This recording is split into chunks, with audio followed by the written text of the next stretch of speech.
Though on that note, give me another one. I need to feed my addiction.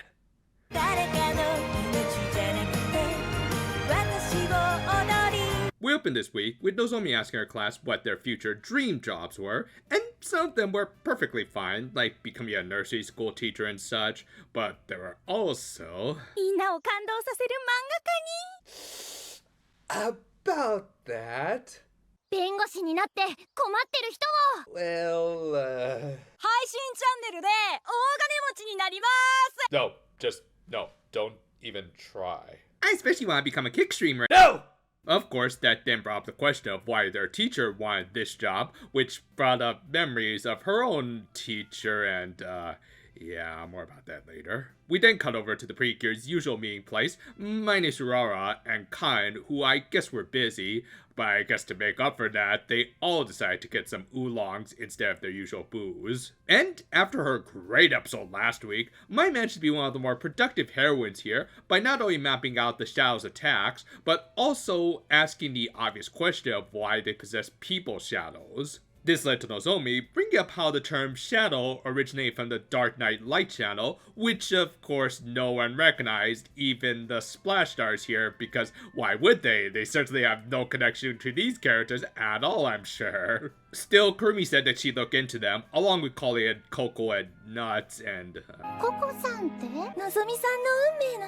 Okay, let's just get this out of the way. When it comes to Nozomi/Coco, I'm not for it, but I don't necessarily hate it either. Yes, I didn't care to see the whole student being a teacher aspect. That's just wrong no matter what the situation. But if I were to compare this with, say, Megumi/Blue from another Yoshimi Narita helm show, this is nothing. I mean, not only is the age gap a hell of a lot wider, but more importantly, for me at least, I hated the schmaltzy love triangle aspect of that show that pretty much overtook the final quarter of an otherwise fine season in my opinion. It played out like the worst kind of trashy daytime soap opera in what is ostensibly a kid's show. Add on top of that, Blue being a total moron and hypocrite who I wanted to see off my screen the whole time, and yeah, it really made me wish that that series had ended a lot sooner, which they really could have and should have done after the final battle with Mirage, but I digress. Coco, aside from his ear-grating fairy voice, that just becomes even more cringy when you imagine it coming out of this old geezer, was at least a very competent and useful side character who earned his title of the king of his land. More importantly, whatever issues you might have with their relationship, at least it wasn't the main focus of their seasons, for the most part, unlike with Happiness Charge. So yeah, I don't care for this relationship, and certainly not the fact that Yoshimi Narita keeps writing these young superheroines getting close to older dudes, but at least with this, I more just roll my eyes rather than outright hate it like with Blue. Also, seriously, Yoshimi Narita, stop trying to be the Toshiki Inoue of Precure by trying to force soap operas into your respective kids shows. Fortunately, this did lead to one of the more interesting, and at least more subtle environmental messages of the show, where the king of Donut Land, yeah, just go with it, was trying to negotiate getting some water from Palmyr Kingdom, as their supply was all but gone. Yeah, it's blatantly obvious what they're trying to say here about essential finite resources, and the complications foreign nations would have to face if supplies were to decrease to dangerously low levels, but at least they're commenting on higher political superpowers who do need a talking to, even though I doubt they talk even as clearly as these helium-fueled rodents. Still decent stuff. And I'll take it over the admittedly distracting Nozomi/Coco shipping, in which they apparently kept in touch between after the end of Coco and into her college years. No, I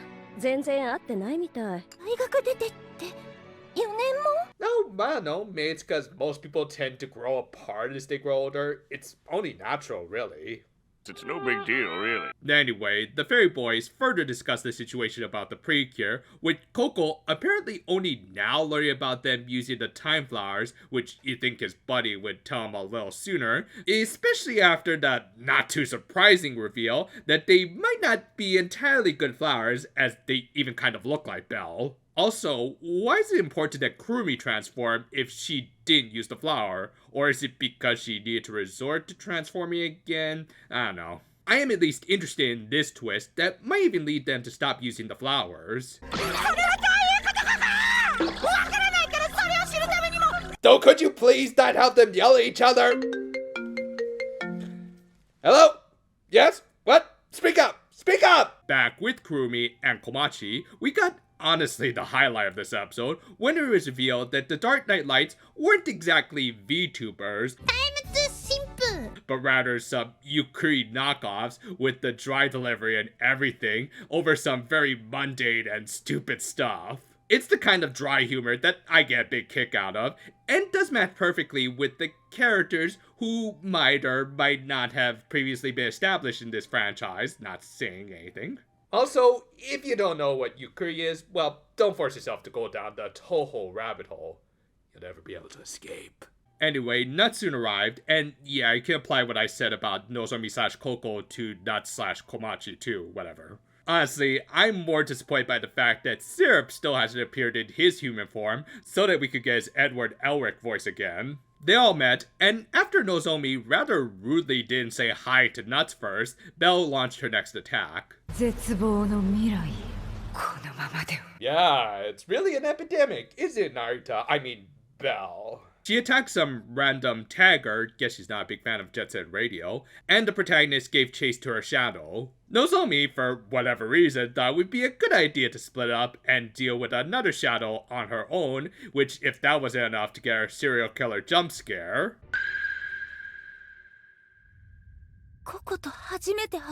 Okay, now we're starting to enter into happiness charge levels of contrivance. Belle then took from the usual Precure villain handbook and tried to show Nozomi a dark reflection of her classroom, where she tried to discourage everyone from pursuing their dreams.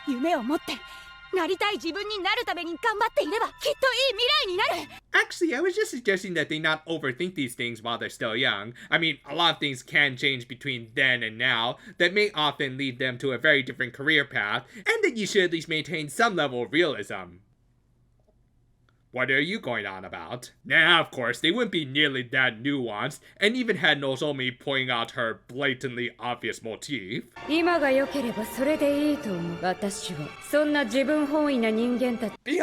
the embodiment of Tetsuya Nomura nihilism. Though, I'd rather listen to her blatant social commentary, as at least it was advancing the main plot of this show, rather than keep pushing the relationship between these two, as it is yet another example of the show not really changing things up even many years later. As apparently, Nozomi Yumehara, the relapsed superheroine, still needs to be rescued by this dude.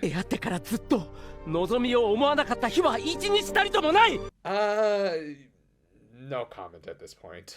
Granted, as I said, I am still interested in the conflict between the fairy kingdoms. I just don't really care about the relationship between these two, especially after the last episode, but more on that in just a minute. Anyway, while Kurumi had a very unimpressive fight with the shadows, with them just using some still frames, Nozomi had equally a bad fight with how unbelievably short it was, especially against what should be their equivalent of a dark side. Also, y'all not gonna bring up the whole time flower thing to the Precure in this episode, or are you just gonna end with even more unnecessary shipping? Okay. As I said, I don't necessarily care for Nozomi/Coco. I mean, I don't think I outright hate it, but when most of your episode is made up of it, it creates a lot of ambivalence.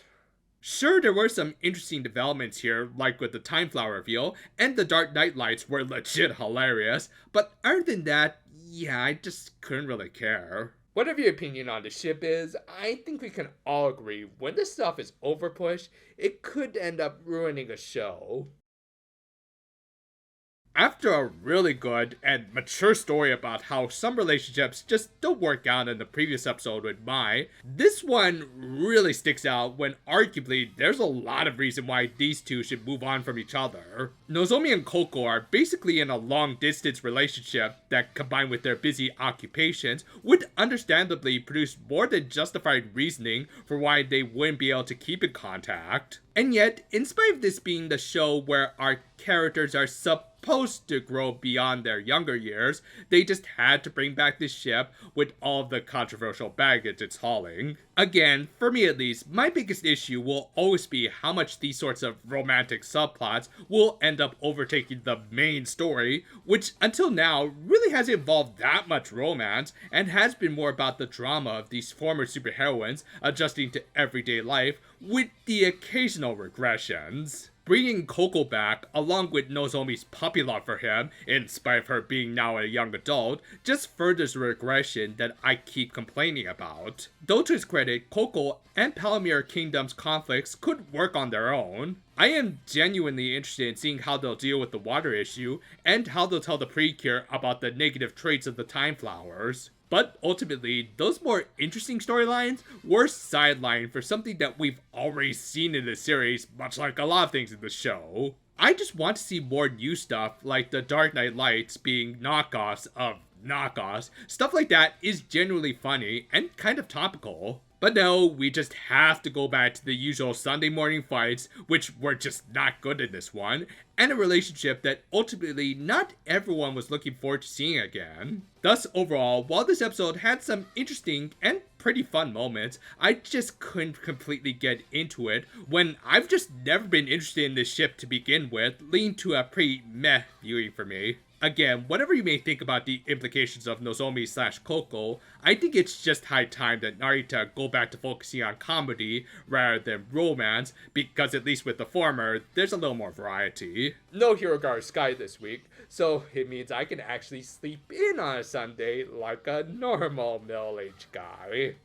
I mean, we still might work on the scripts for the upcoming Max Heart reviews because God knows that series needs a lot of work. Still do look forward to it. Until then though, farewell for now my friends, and hold on.